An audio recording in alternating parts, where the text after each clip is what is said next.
You've been battling the big lie for the past 3 years.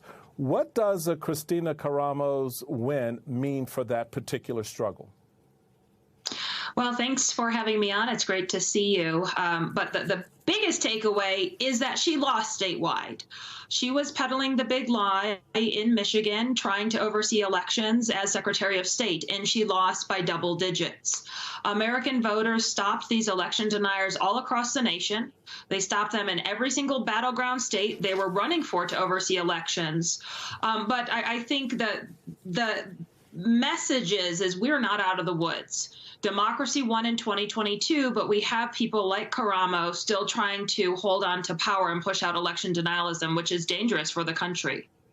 So you were just reelected head of the Democratic Association of Secretaries of State. So what do your efforts to strengthen democracy look like on a national level? I mean, particularly given where we are with these election deniers still assuming positions of authority.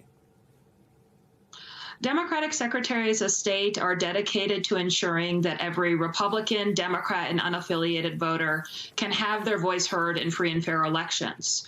And like I said, we're not out of the woods. Donald Trump is on the ticket coming up for the presidential. Folks like Nikki Haley, who are well-known Republican candidates, talk out of one side of their mouth and say that they're going to push back on election denialism, and then they were out there campaigning with election deniers.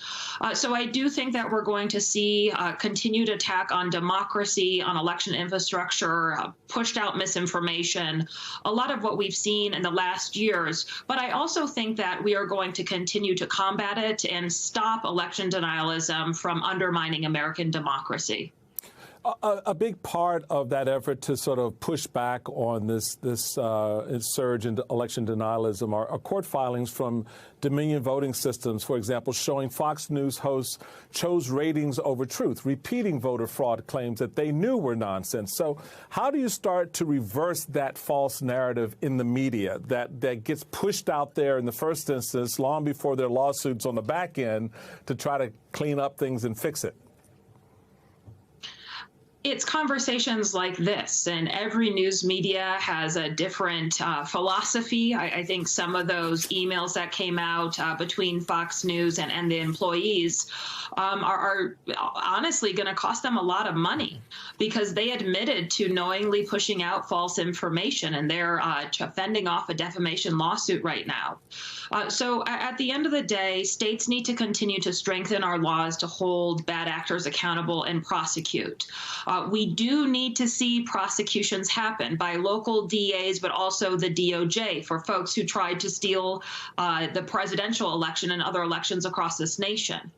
But we also have to continue to reach out to American voters so that they know exactly what is going on in an ongoing assault on American democracy.